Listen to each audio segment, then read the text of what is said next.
Good afternoon, folks, and welcome to the Pervasive Media Studio Lunchtime Talk. These talks are live every Friday at 1 p.m. here in the building and live online. So whether you're in Bristol or you're far away, you can join in the conversation. First of all, I want to apologize. This talk was advertised as with BSL interpretation. Due to unforeseen circumstances, that isn't possible today. There is a captioned version of the talk available on our YouTube channel, and our next BSL interpreted talk will be February 24th. So my name is Martin O'Leary. I am the studio community lead here at Watershed. I'm a white man in my late 30s, long hair and a beard, wearing a red woolly jumper. And every Friday, we throw open the doors of the Pervasive Media Studio for Open Studio Friday, where we offer you the chance to spend time in the space hot desking alongside our residents from 10 a.m. to 5 p.m. Especially big welcome to those of you who are new to the studio. Anyone who's new to the studio, put your hand up. Welcome. Lots of you here today. So this bit is for you. What is the Pervasive Media Studio? We are a diverse and collaborative community exploring creativity and technology, everything from comedy to coding, product development to performance art. We definitely workshopped that phrase many times. It's a partnership between Watershed, the University of the West of England, and the University of Bristol, and we're funded by Arts Council England. And what we do is we offer studio space, desk space, meeting rooms, events, and opportunities to our residents, all for free as part of a spirit of generosity and mutual exchange. And we're a space for people to take risks with embryonic ideas and to make time for collaboration. Now, quick housekeeping, feel free to move around, make a cup of tea in the kitchen. Please don't use the microwave, it interferes with the induction loop we've got running. Grab a glass of water, whatever you want. We have a quiet space just through here to my left. If you need to take a break at any point, you can just pop in there, that's absolutely fine. Fire exits, there is not a fire drill planned, so if you hear a fire alarm, that's probably real. The studio team will direct you to the fire exits, which are at either end of the space on the other side. And accessible toilets, including baby change, can be found in the little corridor just next to the kitchen. So if you need to go, just go. There will be a Q&A at the end of the talk. Those of you who are watching online, you can pop your questions into the YouTube chat. Those of you who are in the building, just stick your hand in the air in the old-fashioned way. You can get news on all of our future talks. Go to watershed.co.uk/studio. Go to @PMStudioUK on Twitter. You can go to @PervasiveMediaStudio @mastodon.social on Mastodon, because we're, hip. Or you can go to @PervasiveMediaStudio on Instagram. Now, before we start, I do want to say that there is no talk or Open Studio Friday next week. We'll be getting ready for our 15th birthday celebration, where we're hosting a birthday special First Friday event. You're welcome to come and join us from 5 to 7 p.m. Some of our studio residents will be showing work from the last 15 years. It's going to be video games. There's going to be interactive Somali weaving. There's going to be a whole bunch of inflatable, weird, interactive robot things filling this space that we're in right now. It's going to be great. More details about all of that are on our website. And come along. We would love to see you all there. I've deleted my intro for James, so I'm going to do it from memory. Freestyle. You got it. Our speaker today is James Turnbull from the Royal Shakespeare Company. He's a creative producer with 20 years of experience making a list of things that I have forgotten. Stuff. Really cool stuff. Techie stuff. Arty stuff. He's going to be talking about some of the work that the RSC have been doing, looking at new and immersive ways of engaging with audiences, and about what we can do to make someone feel like they're part of a live experience when they're not actually in the room. Is that good? That was great. Thank you. I'm going to keep that. Cool. If you can remember what it was. So if you'd all please join me in giving a warm welcome to James. Thanks, Martin. Do you mind if I sit so I don't just wander randomly around whilst talking? Is that right? Yeah, good, okay. So hello and welcome. Thank you so much for having me. This is one of the coolest homes of tinkerers and thinkers, and all the cool people who have been here for. You're celebrating your 15th birthday next week. Next week. That's incredible. So I come here from a big institution. It's based up in Stratford-upon-Avon, but really we all want to be hanging out here with you cool kids. So thank you for having us. We're very happy to be here. As Martin said, I'm going to step through some of the work that the organisation does in terms of its digital practice and how it supports and develops new digital work, and specifically looking at a project we did in 2001 in the lockdown called Dream, and what we learned about how we deal with audiences in that space. I'm not here to say, hey, we've worked it out, so learn this. We have no idea what it is. We made lots of mistakes along the way, and I want to share some of those mistakes with you and some of those learnings with you and have a conversation. I reckon I'm going to rabbit on at speed for probably 25, 30 minutes, and then open to questions, if that's all right, at the end. So think about it. I should also say that I joined the RSC as a freelancer in 2001 for this Project Dream, and have recently come on board in the last year as a staff member there. A lot of I'm going to use artistic license with the word we. A lot of this work is not mine, it's collaborative, and it's done by lots of other people. So I just want to make that caveat at the beginning so you don't think I did all this, because I didn't. Lovely. See if I can work slides. The curse of a digital producer. Oh, of course you're not working. There we go.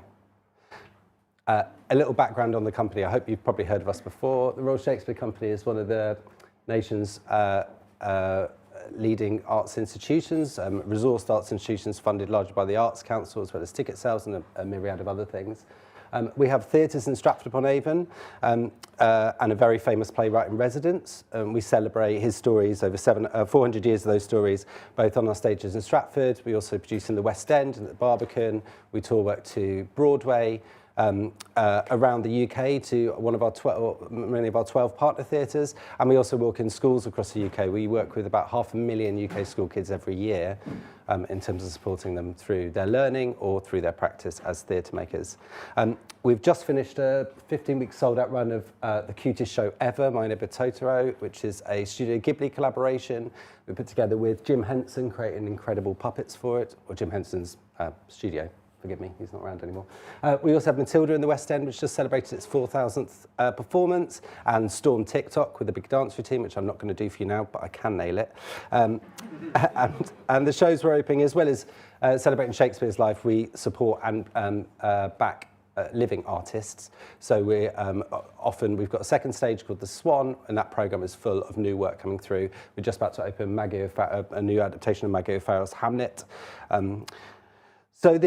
There's lots of humble brags. It's a big theatre company. They're selling very well. They're very popular. So why are we messing around in digital and trying to explore what these things are?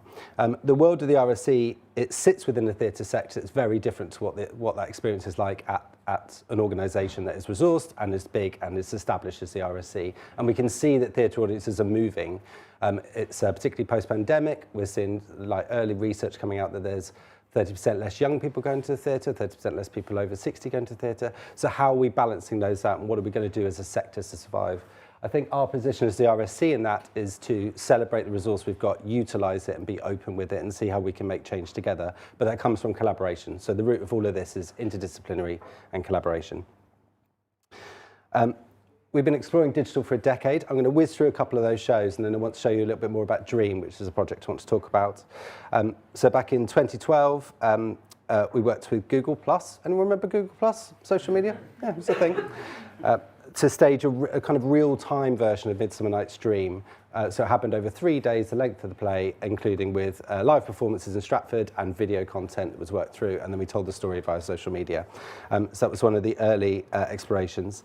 In 2016, we worked with Intel to produce a production of The Tempest, where we had a real-time motion-capped actor on stage. We were taking data from, this is Mark Courtley, who played Ariel.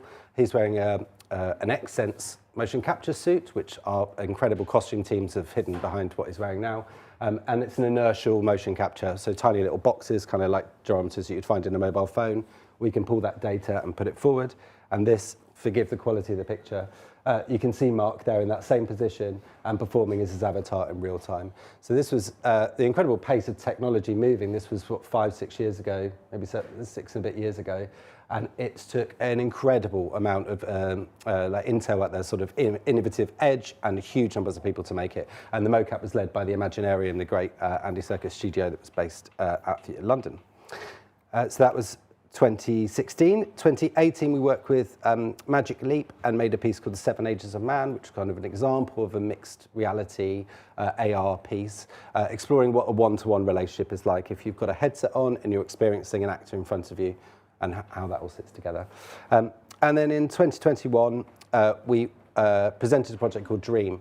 Dream was part of a much larger project funded by the government as part of their industrial strategy, so from research and innovation money rather than from arts money, and it was called Audience of the Future. There was 4 big demonstrator projects. I'm not going to remember them all, but one was Bristol. So you guys had, I can't remember the details of it, but one was definitely local here.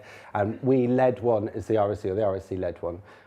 It was a completely different project up until sort of February 2021, when something happened and we weren't allowed to gather anymore in people. So 20, sorry. So we had about a year, the organisation had a year to pivot to something that was completely online. It was supposed to be a walk-around immersive experience.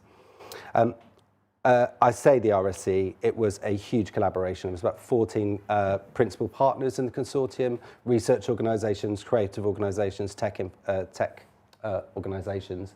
The final contact sheet for the project was 400 people long, so it was a really big, detailed research project. It wasn't about creating an outcome necessarily of a live show at the end of it. It was about the process of research and development and helping all of those partners pull something from it. So there's many, many different projects as part of it in many different places. And I'm going to talk about Dream, which we sort of led on as the RSC with those partners. I've got this kind of 4.5-minute video. I know it's really terrible to come and do a talk and then just show you a video, but I think if I just show you this, you'll get some background to it and then we'll talk about it, if that's okay.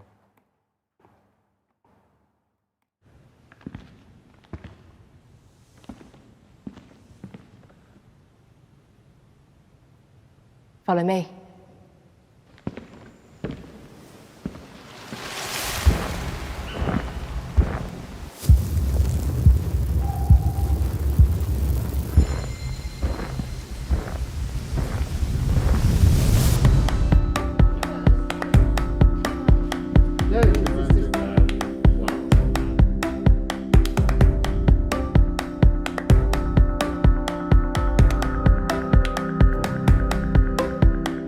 This project is a sort of amazing hybrid of gaming technology, orchestral music, and theatre.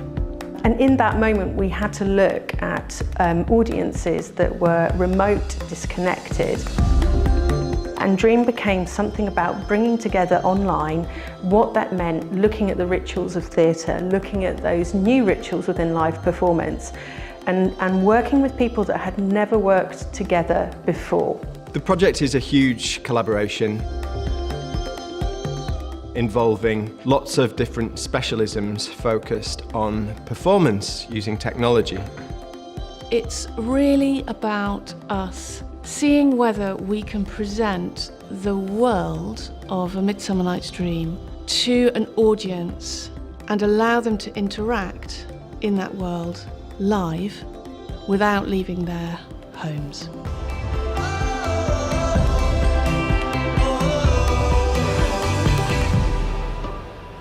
Shall we have some mischief here?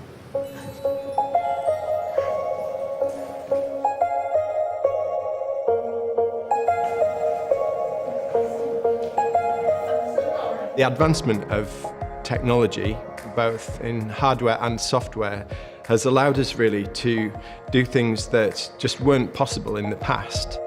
Live mocap is a very new thing. It means there's more fluidity and more opportunity for creative expression.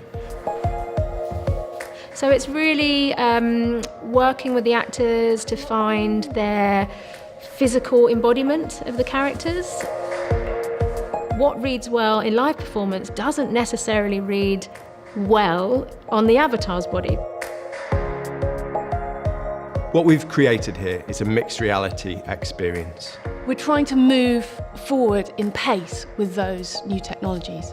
And when we bring these new technologies in, if we put them in the hands of artists, unexpected and unimaginable things can happen. We are able to take the movements of the actors in the motion capture with an amazing piece of software called Gestrument, and this allows the actors to play digital instruments with their movement.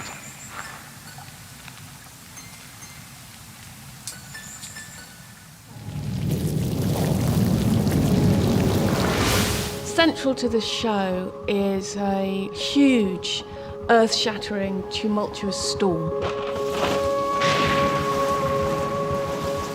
It's a very good metaphor for what we've all been through. We've all experienced things being taken away from us, things that we love, things that we delight in. We were at the point where we were imagining that we would produce a digital experience that would be visitor-based and be attended. And then, of course, COVID hit. We're really fortunate in the fact that actually 3 days before we were forced to halt everything was that we had recorded the music. Didn't realise this at the time, but this was the last moment we'd be there collectively with such a huge group of people for a really long time. And then the Monday after the lockdown happened, that was when we stopped production. But we had this music. We are going to take you out of your homes and into a forest tonight. It is beautiful and slightly unpredictable. We're not going to have that audience in person, but actually now is the time to absolutely embrace that remote audience, that digital audience. We're ready. Now, as soon as we get in there, you will see me become Puck. Wish me luck. You feel like you've been in a large group, experiencing together a story and a journey. I think that's what we've been missing so much. I'd really love audiences to feel like they've experienced something genuinely different and illuminating, and also celebrate the research and development and the experimentation and the risk of what this piece is.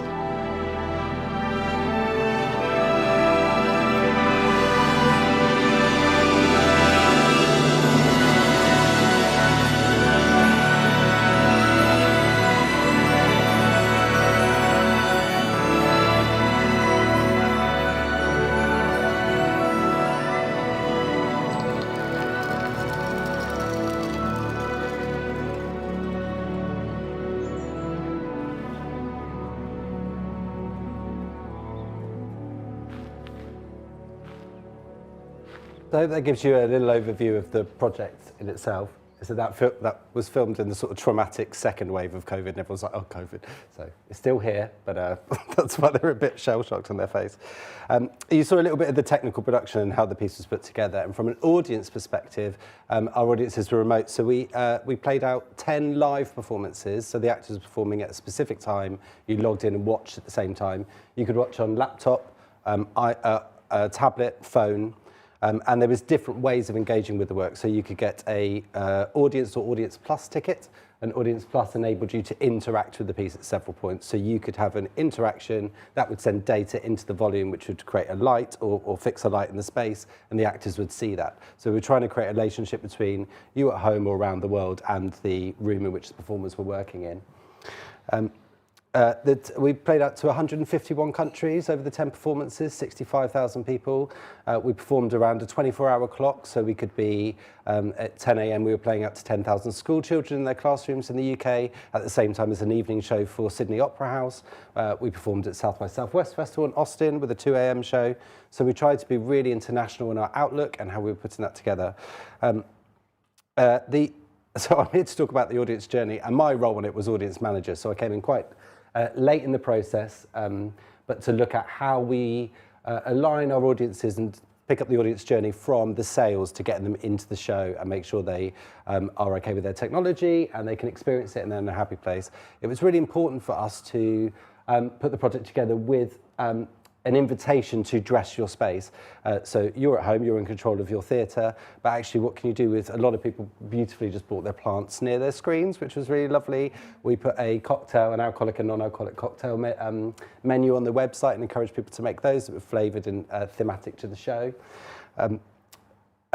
It was quite a technical project, so we were running our own GL player, our individual sort of web player, video player on web. And that meant we had to really stay on top of what browsers people were using, what processing power they've got on their computer. So on booking, we had a device checker that would run quite a rudimental check on your system in the background to see if your system was able to have the interactive ticket, for example. And if it was, then that option came available and you could buy. Obviously, people are human, and so they booked on one device, then tried to watch on a different device, and there's a lot of moments in that route that was different to the success of you arriving at a theatre. Is your job to transport yourself there and get a drink and then find your seat and sit down before 7:30. And that process of what you do before you experience a live digital production was really interesting for us to understand, and we hadn't seen or experienced it before as an organisation. We had about a 1% failure rate for audiences, and that was between, so they got an email with what we called a magic link, which was in order to protect the income. So if you bought a ticket, you got a link, you can't share it, only works on one computer. And they failed a couple of times as we went through. So the way we worked around that was we would normally have stewards, lots of stewards in the theatre, looking after people as they come in and checking them, particularly people with different needs or different who needs different environment to come and sit in, make sure they're welcomed properly. We had a team of email support, which seemed to be the best format for our customer base, and we had a commitment to respond within 30 seconds. So as soon as you sent an email, you got a response back. We also had a Twitter, which was great because the school kids could tell you exactly what they thought of the show in real time, which was lovely. You knew if it was lagging. That was a really interesting input for that one. So we set up these systems that were, and they are different to how we normally operate. So we normally sell many hundreds of thousands of tickets a year. We've got big marketing teams, big box office teams. They know their business. And this was a completely different approach and a completely different way of doing it. So we were really nervous about the care we can offer to an audience member and make sure we're looking after everyone, and really interested to see how we can challenge and bring that forward into a digital space. I've got to mute this because it's awful sound. One sec. So this is a screen recording of the lobby. So the website was a marketing website, and then before each show, it changed into a performance space. And here, so you can see a countdown at the bottom. You link through to this website from your magic ticket, so it knows who you are when you come in. And there was a journey through the forest here. So some background of what we were doing. We put a little video in, which I'm afraid is terribly laggy on here because I'm recording video on video, of how to interact. It was built for a theatre audience, not a digital audience. This is very basic. You just need to press this button here, but we talk through it really slowly, but in as many ways as we possibly can. And let's just jump past this. It's painful to watch.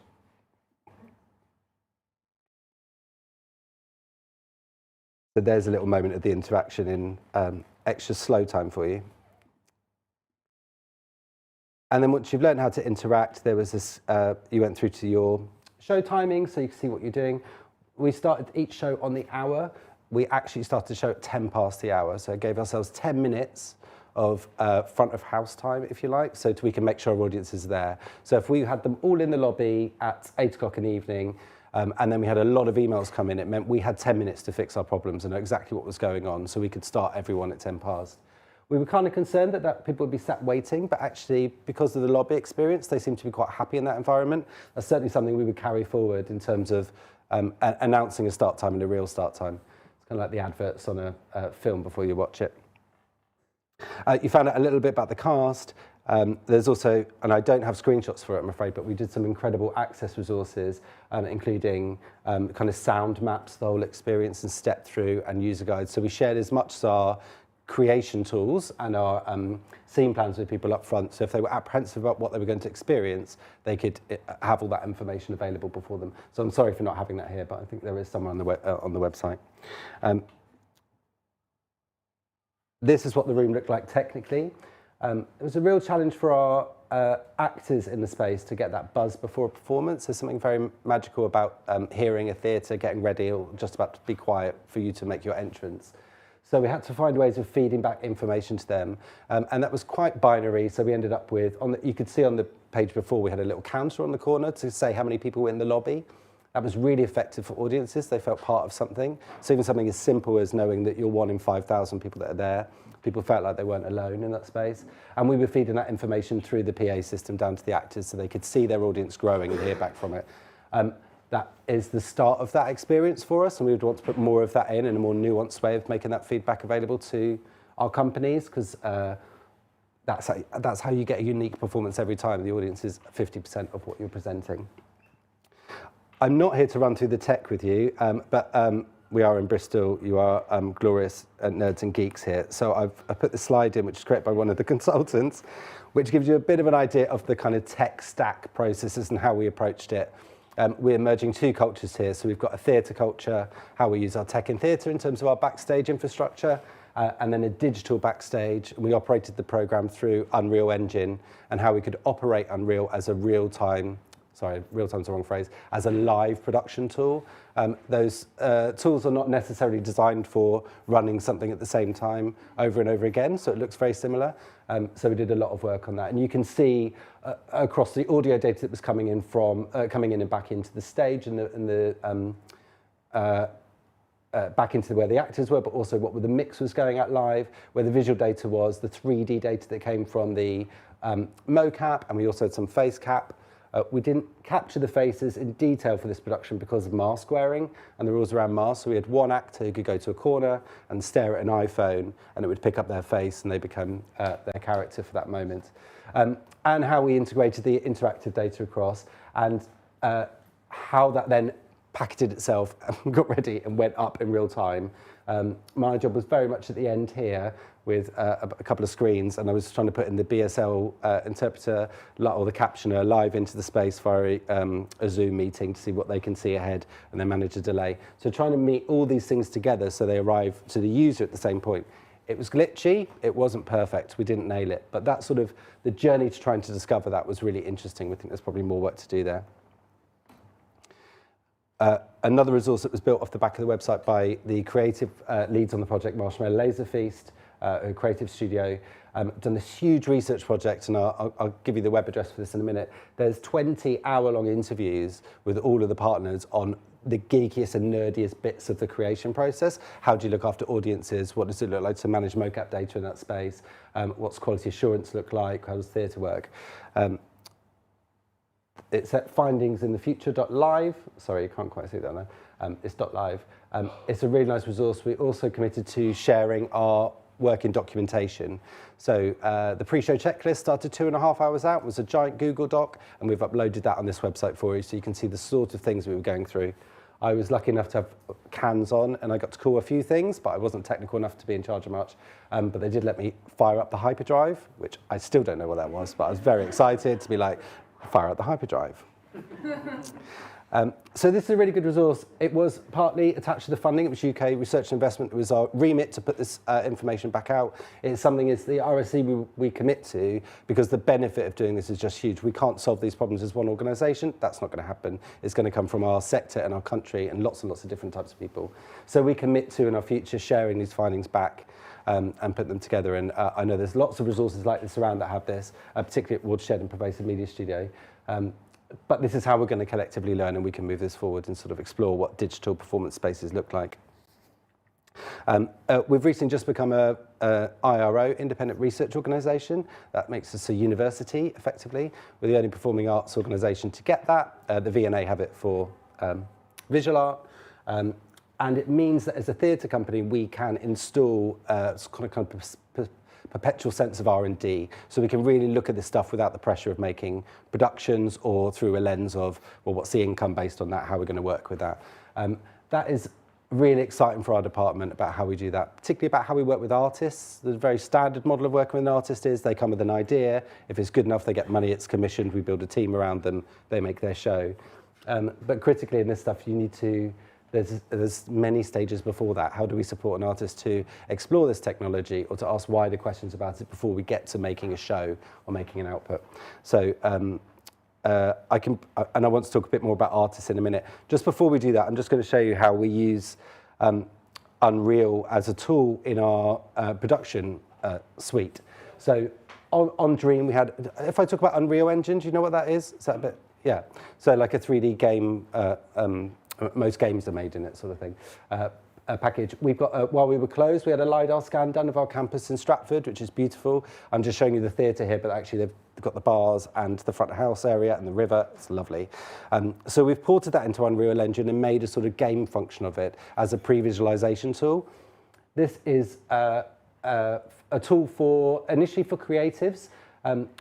Theatre is this weird thing where you're a rehearsal company in London, at our rehearsal base in Clapham, and then we have a creative build team up in Stratford, and they have a cardboard model of what they're supposed to be building to work off.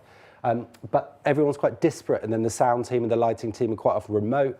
They all come together for 4 very stressful days that we call tech, and it's where they put everything together. And a lot of that time, some of that's functional, and we make sure actors know what the physical set looks like and how they move around it. And some of it is quite stressful creativity. So you've got a lighting designer who, in front of 50 people in the room, is trying to work out what that light really looks like with that costume and really looks like with that, the blocking of where the actor's standing. So we wanted to create a tool that we can import data into, let those creatives see that in previs. And at the moment, we're just trialling a beta version of this on our Elizabeth Freestone's production of The Tempest, which has just opened in Stratford. So we're at the very early stages of this as a tool. I've got a video, and I'm going to give you a warning on it because I couldn't make Unreal work because it's a MacBook Air. It's a bit broke. Someone made a video for me, but at the beginning of it, it flies around very quickly, and then it settles back into this view. So if you get, if your eyes don't like that thing, please look away for about 10 seconds. So here we are in the fly grid, just above the theatre. We're back on stage. And then at the moment, we're using base tools in Unreal because we've just made this. It's in beta. What we're hoping to do is to import set and objects from our collection. So how can we scan things we already own and import that into the space? But also, designers often work in a program called CAD, technical drawing, 3D technical drawing program. How can we import those CAD designs into this space? So it's a seamless function for us. And at the moment, we're using it internally as we sort of test what that looks like. I think there's possibilities for this as a performance space for digital audiences. I think it's a really interesting tool for education. If you're studying Shakespeare and it's your job to design what the set might look like for the next production of Macbeth, then this is a great tool we can offer out. So over the next year, we're going to develop this and see where this goes. But I think it's a really interesting model. Obviously, it's got our scans of the theatre in it, but there are many scans of many venues around the country, so potentially it's something that can port out and be useful to other people as we go as well. So that's our virtual model box. I keep talking about artists in this talk, and what's really interesting is the very traditional way that the RSC works with creatives, and it sort of picks them up and celebrates them with a big production. It's very stressful, you've got to deliver for it, and then over a number of years might develop you from a smaller stage to a bigger stage. The artists we need to work with don't look like the sort of people that we work with already on our stages. Where it's useful to have a director and a writer, they're not necessarily the top of the pile of creatives you need to work with for this work. So we're embracing the idea of interdisciplinary creatives. What does that mean? What does it look like as a creative coder, as a creative maker in a different way? And how do people step out of their silo and bring their skill set from composition to dance, or from narrative making to open world making? So these are the people we need to make a success of the organisation. We're sort of committed to that. I ran a fellowship programme with the RSC last year, which was funded by a trust and foundation, the Rothschild Trust. This was still in pandemic time, and we just wanted to get money into the hands of artists. We've run a fellowship programme before with more of them in, and this was just for 3, well-funded. They got 20 grand each, 6 months, access to resources. So it's a really kind of well-resourced opportunity for them. I've only got a few pictures, but I'll show you. But this is Kirsty Housley working with sound designer Sarah Anglis, who wanted to explore misogyny in AI voice assistants and where that data set comes from. Ultimately, she's a theatre maker. She's actually assisted on the Complicité show that's just opened at Bristol Vic with Catherine Hunter in. But she can't make that show yet. She needs to do her request was to do time before to explore what that technology is, find out and get into the bones of how our AI works. And now she's in the phase, having spent 6 months doing that, where she can then write the creative work she wants to make off the back of it. So we were looking at how AI data sets are put together, how these systems work, why there's so many female voices in them. And we ended up taking text from Brett Kavanaugh's court cases in the US, and the female testimonies that were given to those court cases, and put it into an AI to see if it can produce new text. We also worked with a lovely tool from a Ukrainian company, of course I'm going to forget the name of it, Respeecher, which is an incredible tool, and it takes your voice, it transplants it into any other type of voice, so male, female, you can regenerate, you can lower it, you can change it around. So we were playing with that, and a sense of identity and how you can morph between those things. So really interesting research of Kirsty. In the middle, apologies for the poor photo, Ben Glover, who's a video artist and is also a deaf person, is kind of obsessed by creative captioning, which is, normally we have captions on sort of LED screens at the side of stage. This was about how you incorporate captions into the work. And his point of that is it's distracting that I have to read and not see what everyone else is seeing on stage. So how do you bring that work closer? And also captions are a standardized font. So how do we give that text flavor that can lead to character or convey emotion of what's happening? He does this for a living, very successful of it. Most productions take 3,000 video files in order to make that happen. And what normally happens in theatre is 2 days before the director decides they're going to move that scene around. So it's quite a laborious and difficult task for him to make that work. So we worked with him to try and develop a piece of software that would reduce that pipeline and make creative captions more available. It's not there yet, but it's a really interesting experiment. He runs a great website called creativecaptioning.com, which kind of collates all the good stuff around captions in the UK. We're hoping to work with him more. And Adam Clark is a fully grown adult who plays Minecraft for a living. He doesn't mind me saying that, he's very happy with it. He's quite big in the Minecraft scene, has made YouTube videos of them and has a big following with sort of 7 to 9-year-olds. He was really interested in how you tell, online, like in the game. He was really interested in how you tell epic stories in that space. So can you use open world game for like detailed narrative epic storytelling? So I think I've got a video actually. We were working with him, he wanted to look at Hamlet. And this is just a little trial video that we had at the back of it. So we motion capped Adam, not an actor, so please don't judge a performance. He actually found this build of Elsinore Castle from Hamlet and paid a creator to borrow it. So it's quite interesting in terms of where you get your sets from in this space. And then we imported the whole thing into Unreal Engine so we could use more functionality in terms of lighting. And mocapped the Vlox character here, and we were experimenting what you could do. The Vlox characters in Minecraft can do kind of 3 movements. So how can you tell stories in that space? Very early experimentation. It was just time to play. There was no pressure to make anything. His output for it, he would like to make a stage show where there's live digital characters in it, and also explore what it looks like in-game. He has a huge success of making educational worlds in Minecraft, which are just really beautiful and really lovely ways for young people to engage with their work. So this is really exciting. I think it's really exciting for us if we were going to host work in this space. We tour our work to other theatres, but what does it look like to tour our work into digital spaces that are owned by different communities, and what does that mean? If we are experimenting with that, it's at the very, very early stages, so we're really excited by it. But yeah, so that's the fellowship programme we ran last year. It's not only helped those artists, but it fundamentally changed how the organisation thinks. They attended quite senior meetings in the organisation. They were sort of across the board with education and with IT and with lots of departments. And it changed how insular the organisation can be at certain points, working in a big institution. So now the commitment is to go, well, how do we expand that and make that a much bigger model? We work with Ruthie Doyle, who up until recently was running the brilliant interdisciplinary programme at Sundance Festival in the US. To convene and look at how we support a greater number of artists on a more perpetual basis. We know this work is like 2030 at the earliest. We're not expecting that we're going to deliver something in the next 18 months going to fix the problems, but the privilege we have as a big organisation is to take that longer view and to explore what that might be. So it's really exciting. So we had great fun just messing around with Vlox characters in Minecraft.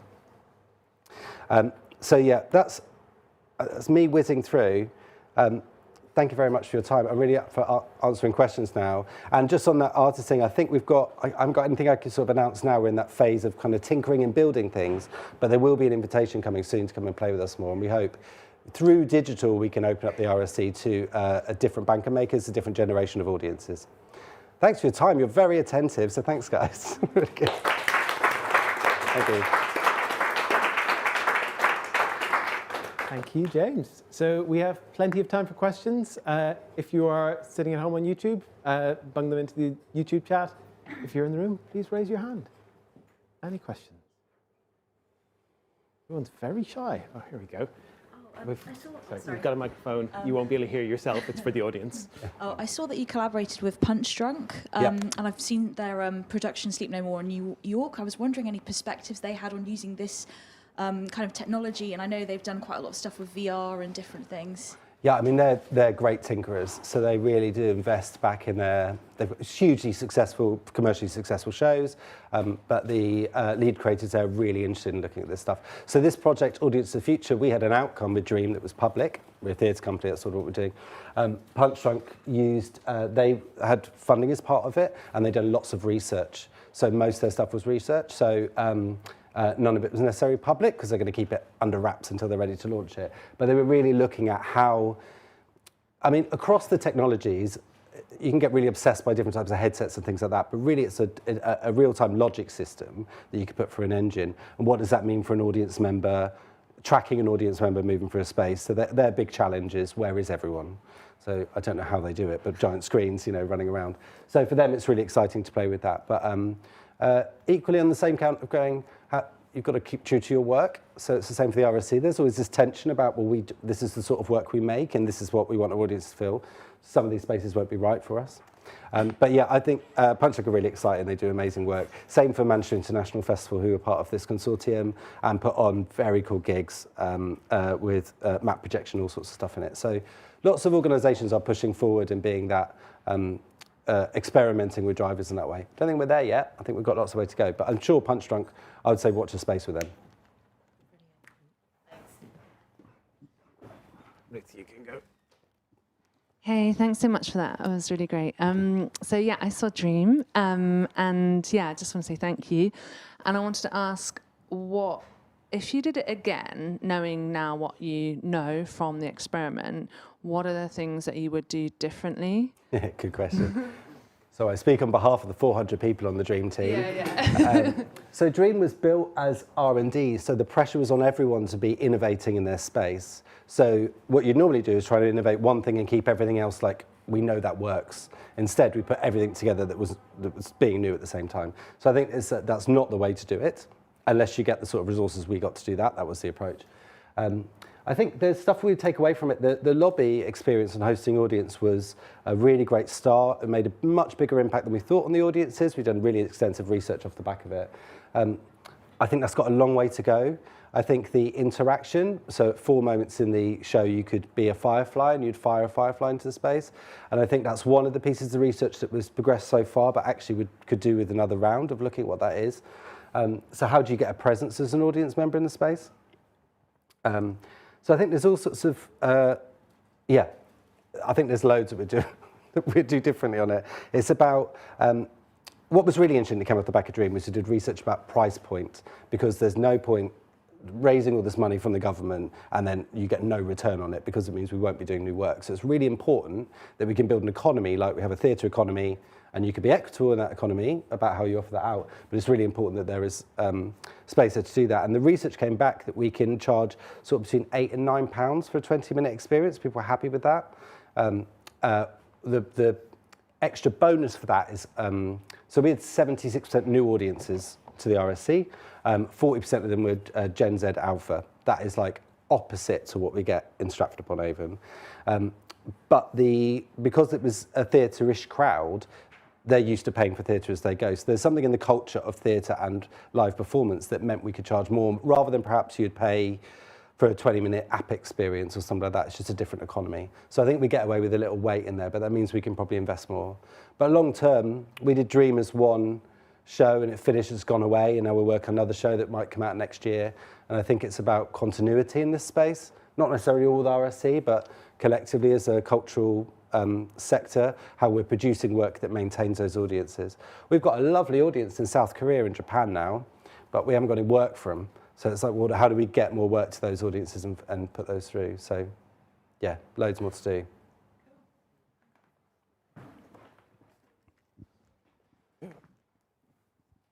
Hi, thank you. 5 years' time, what do you think it's going to be like? Oh, that's a good question, isn't it? No, well, no one knows, so that's good. I think it's not. My thoughts on it is not really about the technology in its specific technologies. I think they will come and go. So there's a big thing about AI at the moment. We've been obsessing by VR and AR and headset wearing and what it looks like to experience culture in these sort of black boxes on our head. And I think it's not very useful to stay up with that. There's certain things we're not. So we're a theatre company, we're not going to be at the cutting edge of certain types of technical innovation, and we're going to need people to build stuff before we can use that as a space to perform. I think there's really interesting stats about young people and how they're playing the sort of massive global games, and they're playing them in creative mode a lot. So we've got this kind of world of creators who are looking for toolkits and inspiration to make.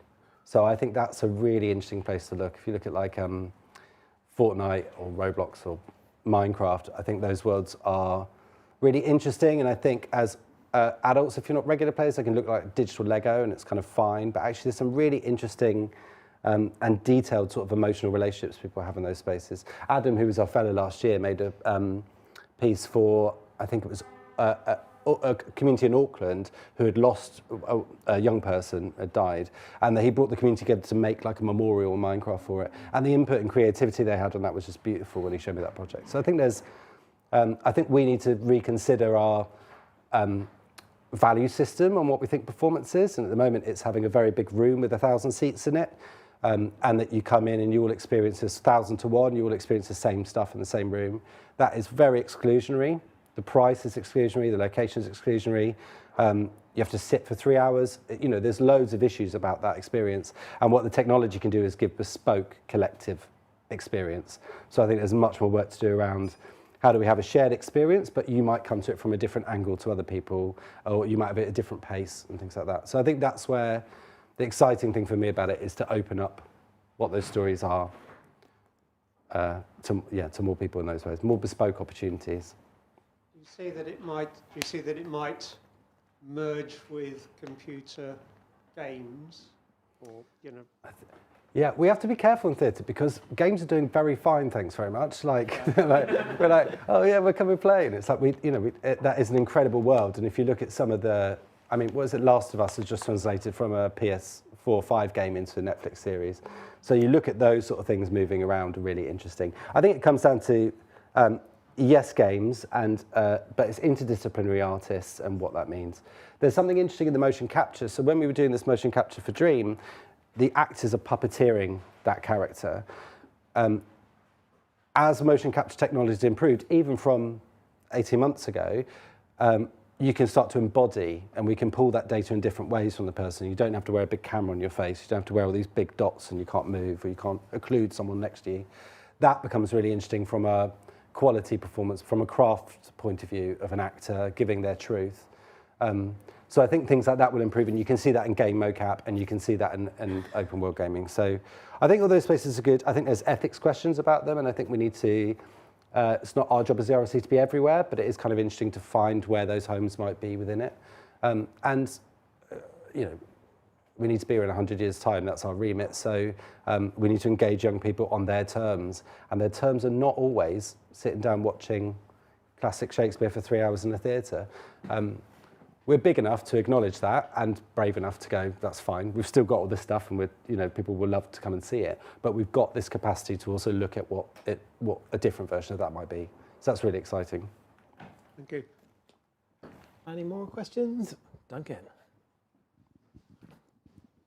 Thanks. It's interesting you mentioned The Last of Us, actually, because there's this kind of strange thing where you've got something that was a game that was very much influenced by cinema and kind of zombie movies and things like that. It has a certain audience, and then it gets made back into a TV series, and I don't know what the audience numbers are, but I sort of imagine the reach is probably maybe bigger than the game had. I don't actually know that. Yeah, I don't know the numbers. This kind of sense of, do all these things end up maybe trying to get back to where they were? So all the kind of research in this that's trying to sort of bring it towards a more interactive live experience. Do you think there's a risk with the kind of theatre work that you sort of get to a point where you eventually just want to make a theatre show of all the interactive experiments that you've made? Do you, in terms of the directions we're going in? Yeah, absolutely. I think it's an addition to rather than an and/or. I love theatre, and my favourite theatre is the Fringe, like 50-seat rooms with some mad artist or comedian doing something in front of it, and having that sort of electric space you can play with, as well as the big grand stuff at the Old Vic and at RSC and in West End London.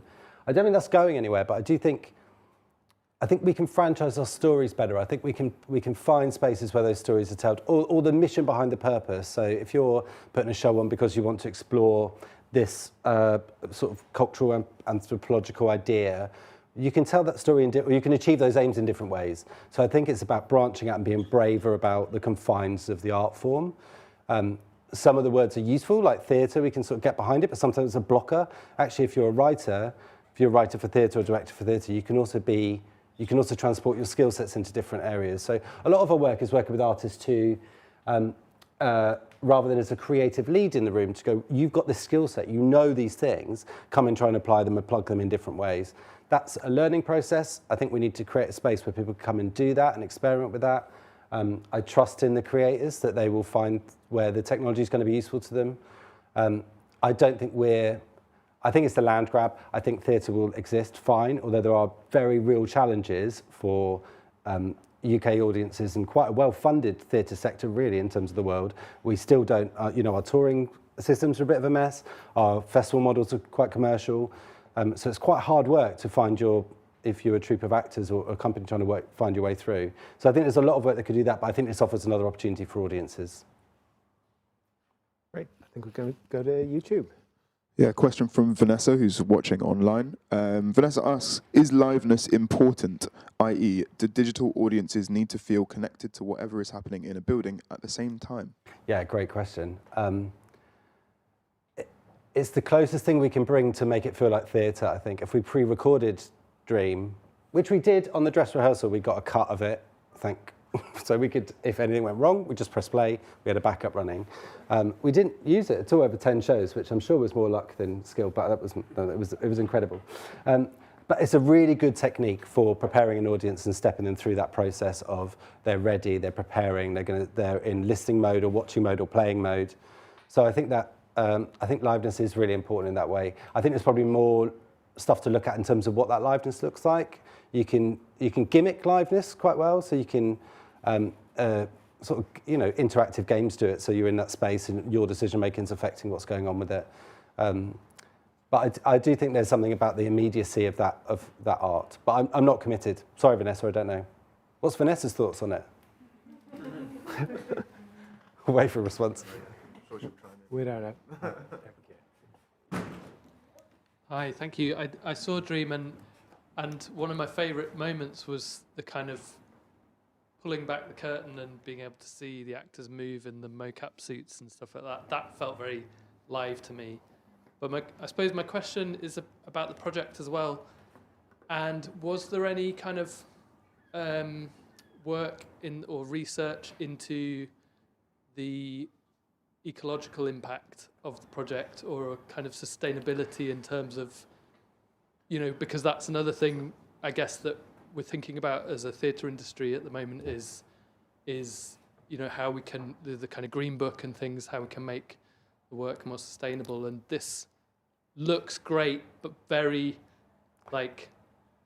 unsustainable in a way, do you know what I mean? Yeah. But I wondered if there'd been any work around that. There's probably a better answer that says yes, there was plenty of it. I came in quite late. I don't think there was enough, and I don't think that was it wasn't such a lead driver in the sort of research tasks of the project, and I think that could be lots of other people doing really, really good work on that. And we're doing that work. Our Tempest production is Stratford's Green Book production is just opened at the moment, so we're learning a lot. We're not the fastest, and so we acknowledge that. The conversations about impact is kind of interesting. We've got a theatre in the middle of the countryside with a rubbish train line, so everyone drives to it, and we sell thousands of tickets. So we're destination, and so what do we count our impact on that and their impact? So I think if you're online, there is a saving somewhere. I'm breaking eggs, I don't know. So, but yeah, I think that's a really there's some really clever stuff in terms of how we code and how we finesse that code and go and tidy up afterwards to reduce the computational power that's required. But for this production, you're quite right, it was absolutely huge, and the data output to pull all of that mocap data and mix it into a real-time Unreal Engine was huge. Whether it's comparable to theatre would be a really interesting study to see what how that compares to an in-person performance and what the carbon cost was of that. But yeah, I don't think we're not ahead of the game on that, but it's definitely in our minds now, and it's now it's sort of driving of the organisation in terms of looking at that stuff. Slow-moving ship. No, thank you. Any more questions? Yeah, I'm curious about attention, and if you've done any kind of work or research into how these sort of remote audiences' attention lasts, or exists in relationship to the work. That was yeah, I came in quite late, and that wasn't my role there, but I would be like, yeah, let's eye track them. Let's get the data and see what we're doing. The survey at the end and the from login tracking, so we could track IP and who was there and what sort of time, and about 80% of the people, the drop-off was quite immediate if there was a drop-off, and it was a lot smaller than we thought it was going to be. The piece was 20 minutes, and then there was a 20-minute Q&A, and half of the remaining audience stayed for the Q&A. So actually our line was very good, and we didn't drop off in show. I think that's because it was a piece of theatre and it was sold as that. I think it was down to the lobby and the timing and the setup. And I think if we just put it on YouTube as a piece, or we hosted it online for you to watch whenever, you'll be two screening it. So that effort to try and get people to treat it as a live production, make a bit of a stage, prepare their area, brought that commitment in. And that's the real, you're on the nub there, because that's the real challenge of like, how do you get, we bully audiences really, we get them in, sit them in, squeeze in next to loads of people, turn the lights off on them and make them, and we would collectively shush each other to make sure we're quiet, or if we're opening crisps. And you don't get that in a digital space, but you do need a bit of that if you want them to engage. But that's the challenge, right? So that's the test to come. I've been really good at not answering questions, aren't I? Time for one last question, buddy. All right, I'm going to ask a question then. So you had, oh, sorry. All right, I won't ask a question then. Yeah, thank you. I'm wondering if through all the research and development over the project, you found interesting, like applying those techniques for real shows, like LED projections, or if you've implemented that somehow in real shows. So we've done a lot, absolutely. So the team who were running the Unreal Engine, sort of the kind of source control, the logic system, had a challenge to take data that was coming in via audiences around the world, where they were firing a firefly into space or planting a flower in the forest. And they had to replicate that in the space to feed it to the actors. And also had to make a decision-making process, because there's 2,000 things coming in, you can't put 2,000 lights down, so had to collectively decide that was the hotspots. And so they wrote a positional, like POSI Stage Network, positional stage network application for it, which is now, and a lot of these things then went onto the Unreal Store as a free giveaway, or on GitHub or something like that. So those are there. So that learning, and partly the model box, the digital model box that we've created, is about how do we use that logic system in our theatres. Lots of technologies in our theatres are automated tracks coming in on different things. We've got a sound department, and the stage manager is still working on paper, because that's the safest thing you can do as a stage manager, quite rightly. But we're really interested in what that is. I'm intrigued by how can you give control to an artist on stage who can decide when something happens. So with a breath or with a movement can trigger what's happening on the stage, rather than trying to hit a mark. So it's actually back to liveness, because it gives you the performer that freedom to do that work. And that logic system means you've got inputs everywhere. It's a lot easier than it used to be. You just need a tracker on them of some kind, or a computer vision camera that can see them and put an input into it. So I think the legacy is about developing our space as having a digital twin in that space, and then what can we do with that? The side of that is innovative stage production technique, which I'm sure we'll explore, kind of like what we did with the mocap 2016 Tempest. There are other theatres doing that really, really well, big productions are doing that really well, and I think that's where those sort of overriding technology vehicles like an Unreal Engine is really useful for putting that in. So yeah, I think the legacy is, here's some work for people to watch online. How do we as a theatre company really organise ourselves, and who are the artists we work with, where is our invitations, how are we being equitable with our privilege and our resources in this space, and what does that mean for our production process, and how can we refine it, support it, develop it, try new ideas in it. So yeah, I think that's probably going to have the biggest impact for us. All right, I think that is all we have time for. Great. So thank you very much, James. Thank you very much.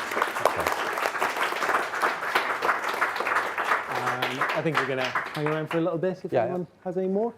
Cool. So before you all go, just a reminder that there is no talk or Open Studio Friday next week because of the 15th birthday celebration, which will be happening right here from 5 till 7 p.m. Thank you. Lots of exciting work from the past decade and a half of the studio. Talks will return on February 10th when we've got studio resident Vince Bedu talking about AI-generated art. Very hot topic, not to be missed.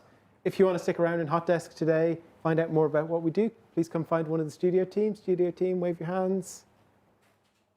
Cool. We'll be happy to help. If you're watching online, drop us a line, studio@watershed.co.uk with any questions. We'll do our best to answer. Thank you all for being here today. We'll see you all again next time. Thanks, Martin. Cheers.